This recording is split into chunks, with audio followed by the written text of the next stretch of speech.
Olá, nós estamos aqui hoje, uma entrevista com o nosso querido professor Newton Libânio Ferreira, e em companhia dos nossos alunos, né, que são os franceses que estão aqui passando uma temporada conosco no Centro Universitário da FEI e que gentilmente se dispuseram a ajudar a fazer essa entrevista com o professor Newton.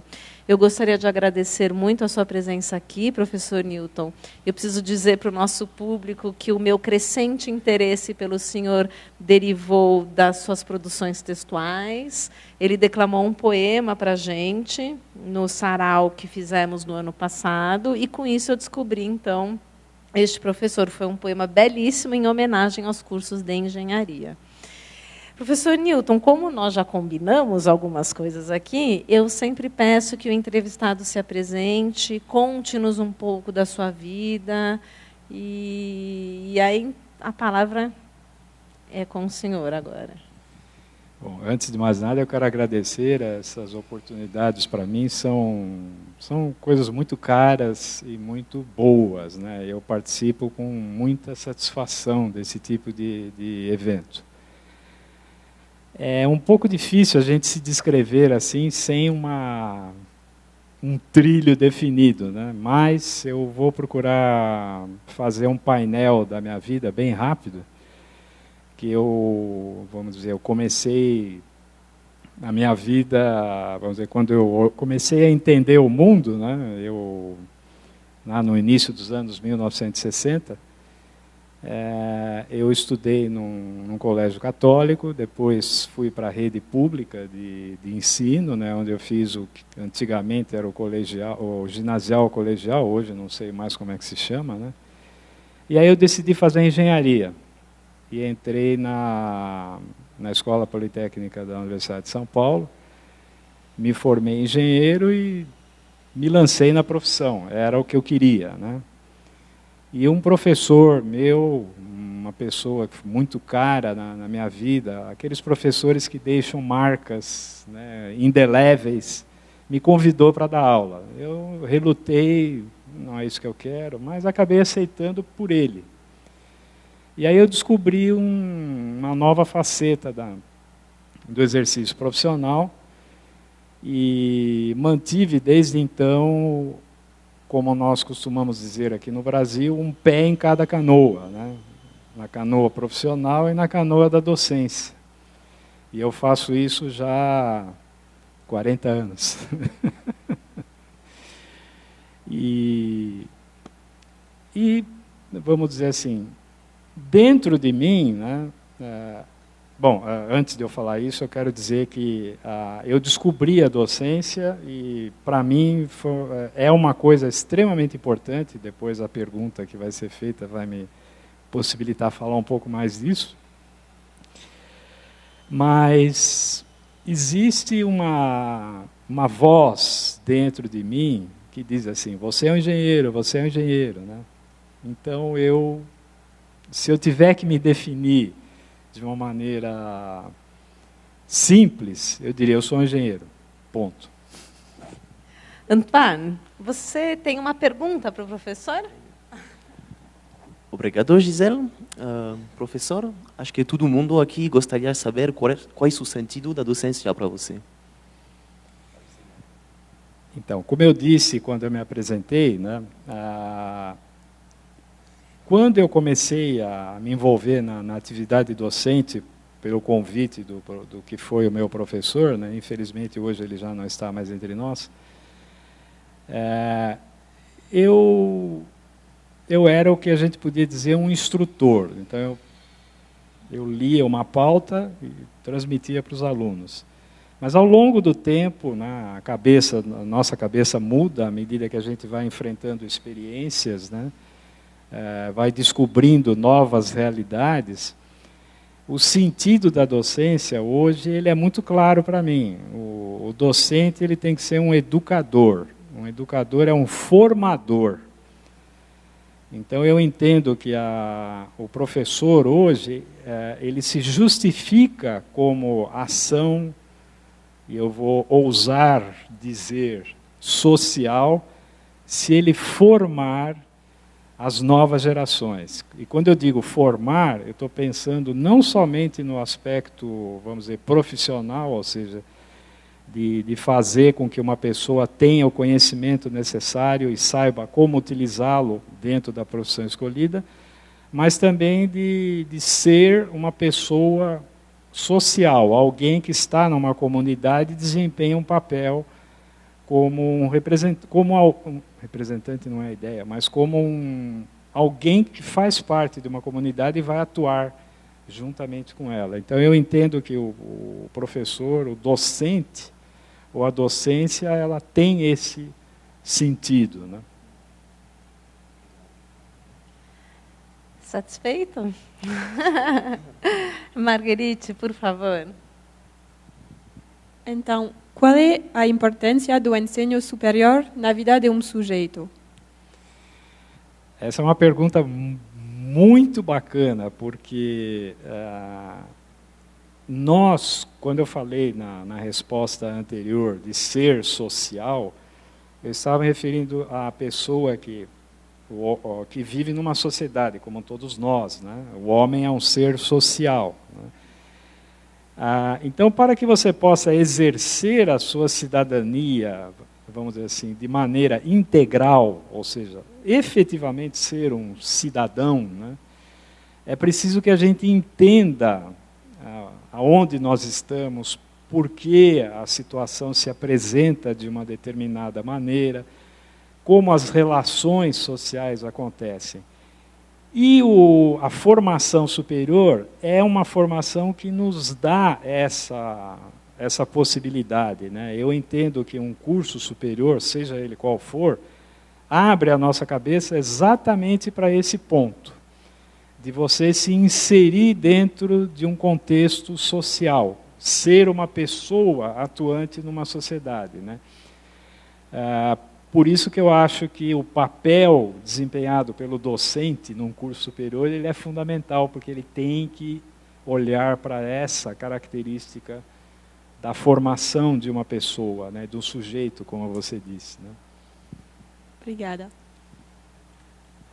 Professor Newton, agora nós gostaríamos assim de juntar um pouco os assuntos com a sua experiência, né?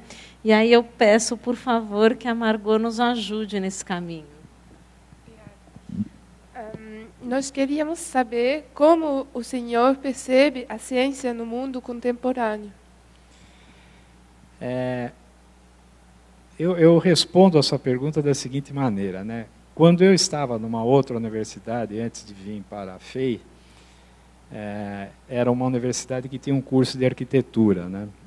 E eu, como engenheiro que sou, tinha assim uma espécie de antagonismo, eu coloco entre aspas, né, com o pessoal da arquitetura, porque os arquitetos têm uma tendência a se julgarem seres especiais. Não me pergunte por quê, não sei responder.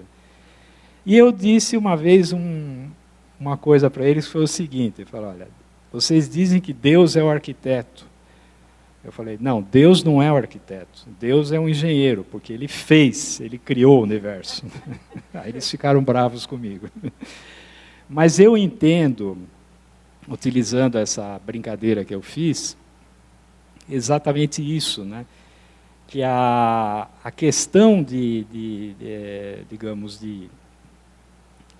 da ciência e da tecnologia, elas fazem parte da humanidade, né? A humanidade começou a ser digna dessa, vamos dizer, conotação, de ser humanidade, quando ela começou a manipular o meio ambiente em seu benefício. E a isso nós podemos dizer que é tecnologia, né? E, obviamente, com o intuito de melhorar essa relação, de fazer com que ela seja não só uma relação exclusiva de sobrevivência do homem, mas uma relação de interação do homem com o meio ambiente, a ciência desempenha um papel fundamental. A ciência em todas as suas facetas, tanto a humana, quanto a tecnológica, quanto a ciência que nós gostamos de dizer pura, né? Ainda que eu entenda que essa é uma designação não muito adequada, né? Mas, em linhas gerais, é isso. Eu acho que é impossível a gente pensar numa sociedade que não tenha tecnologia, né? Porque é a maneira pela qual a gente interage com o meio ambiente, né? Obrigada. O Aymeric tinha pensado em alguma pergunta para contribuir um pouco também com essa questão da ciência? A minha pergunta estava sobre o humanismo e a tecnologia, porque hoje em dia tem coisas da tecnologia que podem ser perigosas para o homem. E você acha que podem andar juntos durante muito tempo ou não? Exatamente, na verdade, essa sua pergunta complementa a outra que a Margot fez, né? Porque eu entendo da seguinte maneira, né? O homem, ele pode, vamos dizer, a existência do homem na Terra pode ser comparada com a existência de uma pessoa. Ela começa numa infância, adolescência, maturidade, né?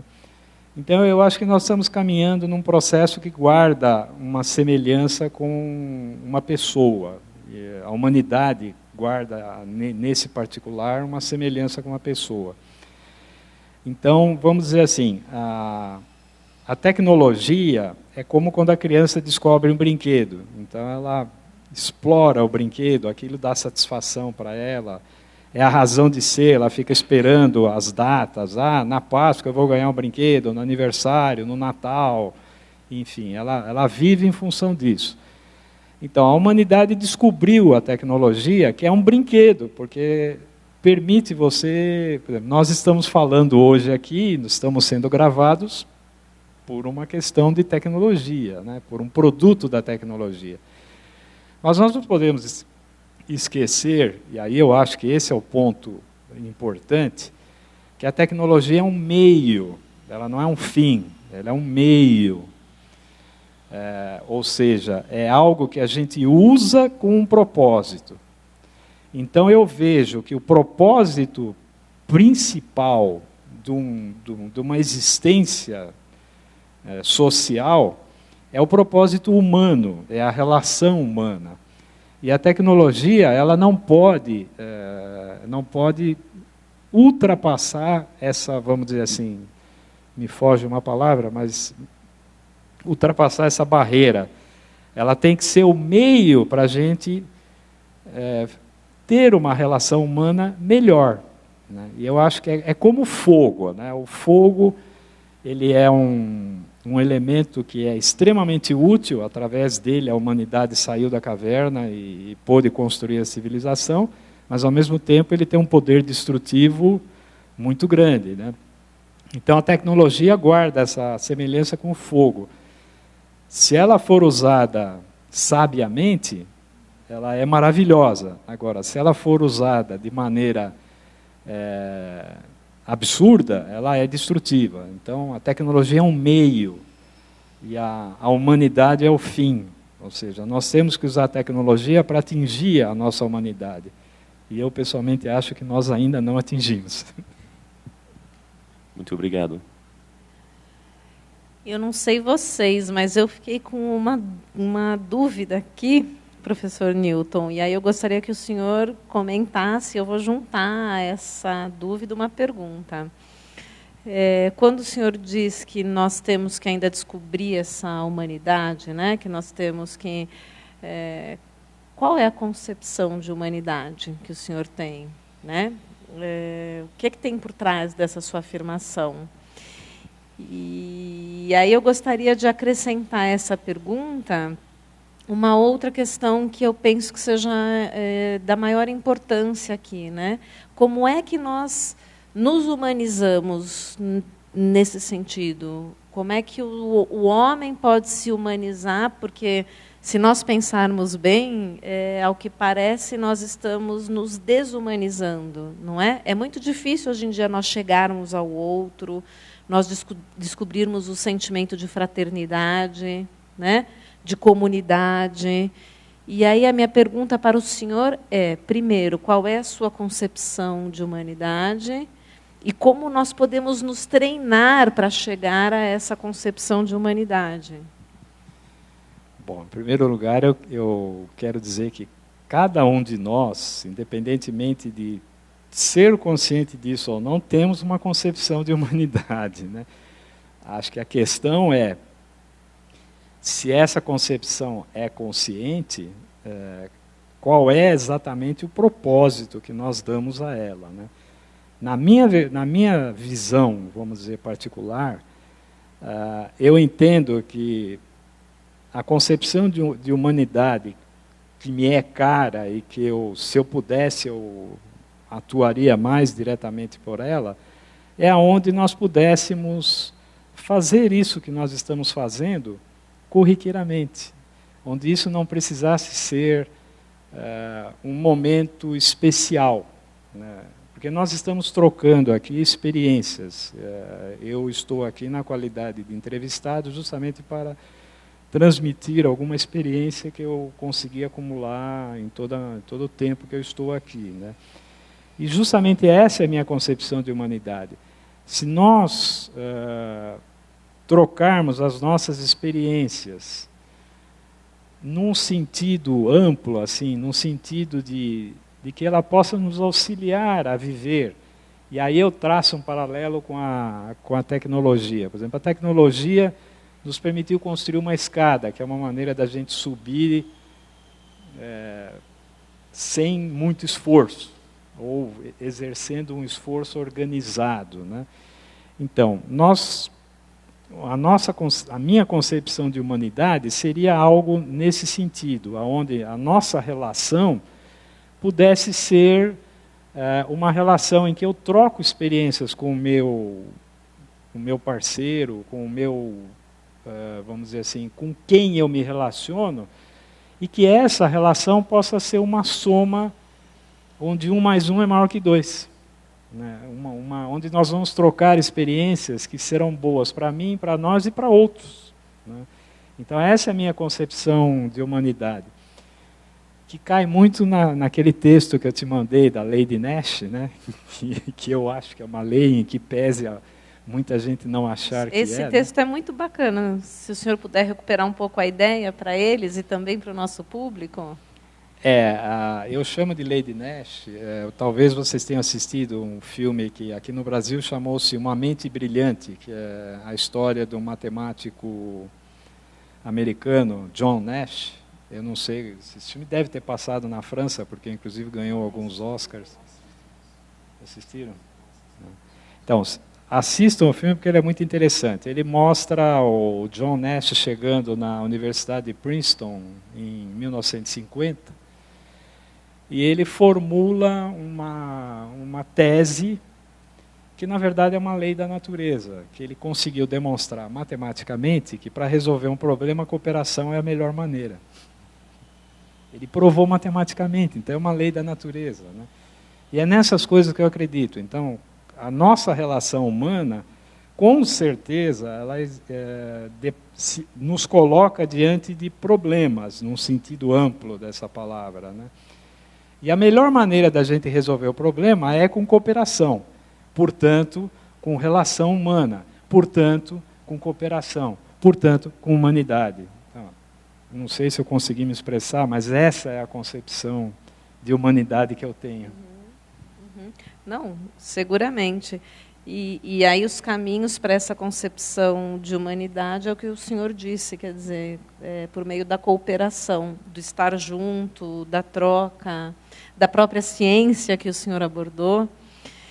Aí, professor Newton, para encerrando esse nosso papo, né, eu gostaria de saber depois se eles têm mais alguma questão. Eu tenho uma última que eu já vou deixar e depois eu vou passar um microfone para vocês. E a minha, professor Newton, especificamente sobre um bate-papo que nós tivemos outro dia na sala dos professores. E o senhor me contou uma coisa assim que eu gostei muito.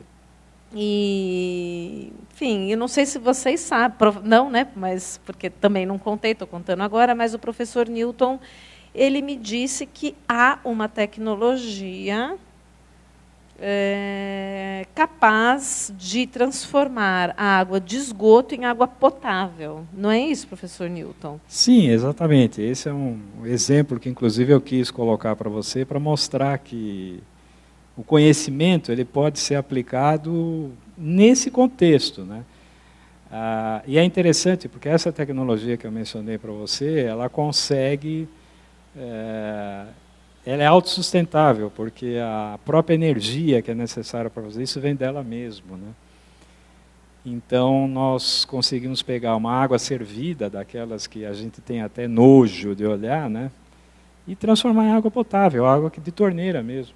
E entrando na questão que você abordou no início, da sustentabilidade, né? Que seria utilizar o meio ambiente de uma maneira a agredi-lo o menos possível. Porque a nossa presença na Terra já é uma agressão, né? Quando eu preciso derrubar uma árvore para construir a minha casa, eu estou agredindo o meio ambiente. Mas é uma agressão que, se não for muito violenta, ele se recompõe. Então, nesse sentido, a tecnologia, que é o produto do nosso gênio, e aí pode ser bem utilizada, né, resolve esse tipo de problemas. Soluções existem. Agora, muitas vezes, aí entra a questão da cooperação, da lei de Nash, né, que não gosta de ser observada, a sociedade não gosta muito dela, né, e torna mais difícil a aplicação. Eu poderia passar o resto da noite aqui citando exemplos, assim, dezenas, para não falar até em centenas de exemplos de como resolver problemas usando tecnologia, que na verdade é o conhecimento científico, que foi oriundo de pesquisa, né? Esse exemplo que você citou é um deles, que é possível, isso já foi feito, eu mesmo fiz em laboratório e funciona. Ou seja, as soluções existem, né? Precisamos colocá-las em prática.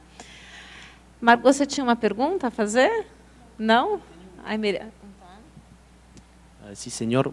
Falando de sustentabilidade, eu gostaria de saber se o senhor acredita nas decisões políticas de tipo COP21, ou se o senhor acha melhor que cada humano tem que agir agora e não acreditar nessas decisões políticas.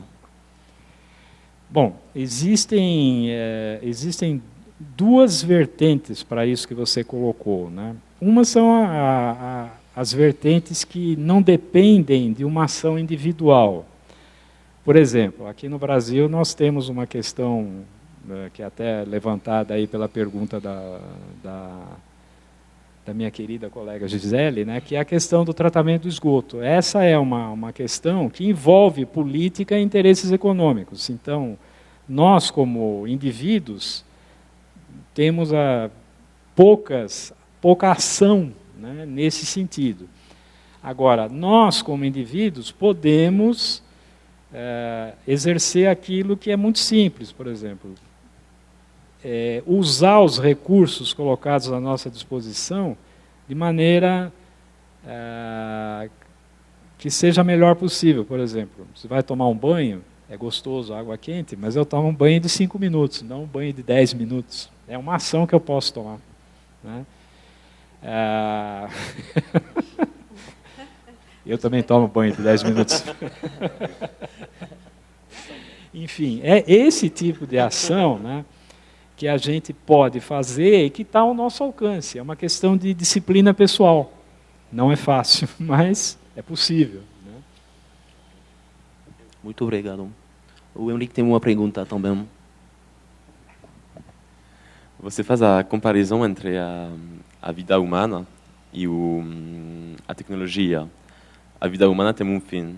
E você acha que a tecnologia vai ter limites? Vai acabar um dia? Não, eu não acredito nisso, porque a capacidade criativa do gênio humano, eu diria que ela é muito grande. Eu não vou dizer infinita, porque seria um contrassenso. Mas eu acho que ela é grande o suficiente para que a gente possa, na medida em que os problemas aparecem, criar soluções, porque os problemas vão também mudando de acordo com a própria evolução. Estou falando de evolução, não de progresso, da sociedade, né? Então, novos desafios aparecerão. E esses novos desafios demandarão tecnologias diferentes para serem equacionados, né? Por isso eu acredito que a tecnologia ela sempre estará presente.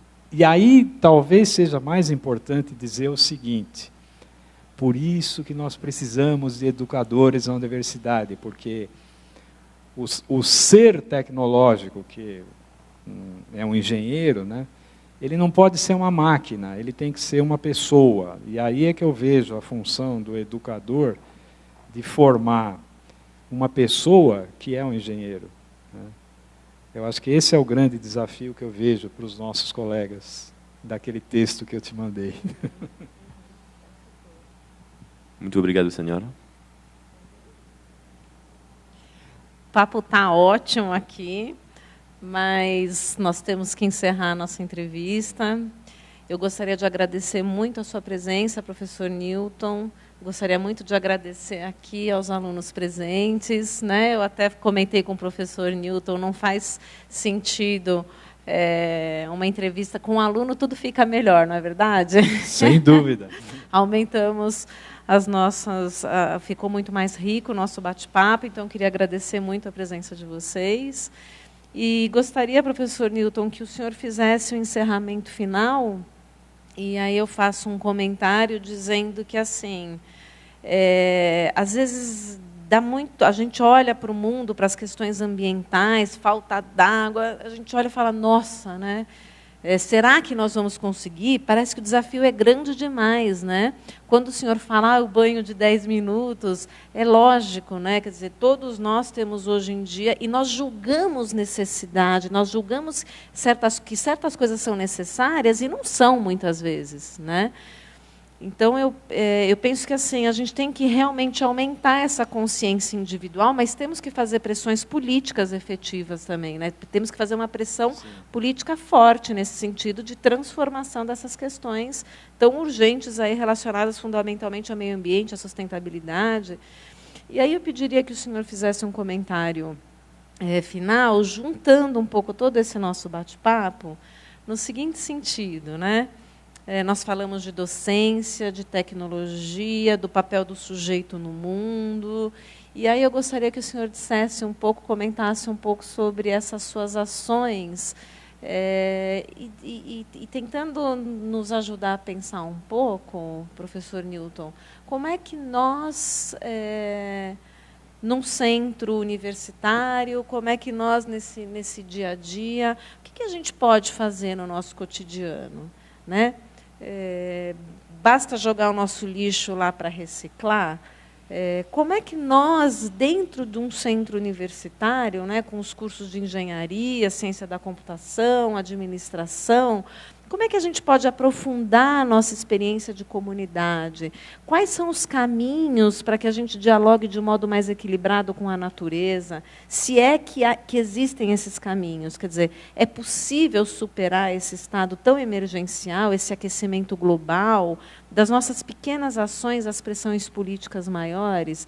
Eu gostaria que o senhor nos desse aí algumas dicas, do alto da sua experiência, e aí fizesse os seus comentários finais, e eu já me despedindo aqui, agradecendo imensamente a vocês, e ao professor Newton, pelo tempo que está aqui conosco, nesse bate-papo, nos ajudando a sermos seres humanos melhores. Puxa, eu não pensava dessa maneira. Mas eu acho que você tocou num ponto importante, né? Se a gente observar como as coisas acontecem aqui no nosso ambiente, eu digo aqui da FEI, né? De certa maneira, a gente age aqui não muito, ou talvez seja melhor dizer, a gente age pouco como uma comunidade, né? Porque cada um que vem aqui exercer a sua atividade, vem com os seus problemas, com as coisas que quer fazer, com os seus projetos, e procura fazer da melhor forma. Mas, enfim, não existe, na verdade, uma conexão muito, vamos dizer, intensa entre os seres que estão aqui, né? Eu acredito que a gente deveríamos, né, talvez seja melhor dizer isso, que nós deveríamos começar a formar uma comunidade aqui mesmo, uma comunidade que caminhe para esse aspecto de humanidade que eu citei, né? onde a gente interagisse mais aqui dentro, porque com certeza nós conseguiríamos tornar isso aqui, do ponto de vista ambiental, para colocar uma coisa bem específica, mais eficiente, né? Agora, nós precisaríamos realmente nos conectar, porque eu estou vendo que a gente não se conecta aqui. Por exemplo, isso que nós estamos fazendo aqui é um exemplo, né? É uma atividade assim fortuita, né? Ela foi pensada por você, ela veio aqui, ela aconteceu, nós trocamos informações, mas a gente precisaria dar o passo adiante, quer dizer, levar isso para o ambiente da comunidade e tornar esse diálogo mais intenso, né? Eu sou obrigado a confessar, professor Gisele, que eu não sei exatamente como fazer isso, mas eu acho que a gente tem que fazer isso. Nada melhor do que a gente tentar fazer isso. Como? Sei lá, a gente conversa e vamos tentar fazer mais simpósios, grupos de discussão, de chamar alguém, por exemplo, na hora do café. Você já pensou nisso, né? E propor ideias, né? Porque às vezes a conversa de ideias ela pode começar a se tornar uma ideia comum e não uma ideia individual, né? Mas eu acredito que a gente tem muita coisa para fazer que não depende de grandes ações, grandes projetos. Eles são importantes. Mas um grande projeto tem um horizonte de 5 anos, né? E a gente pode fazer coisas mais rápidas, né? Acho que é isso. Muito obrigada. Então, professor Newton, muito obrigada a vocês. Espero contar mais, então, com o senhor e poder contribuir mais também para essa nossa busca de um mundo sustentável e humano, acima de tudo. Obrigada. Obrigada aos nossos queridos aí no público.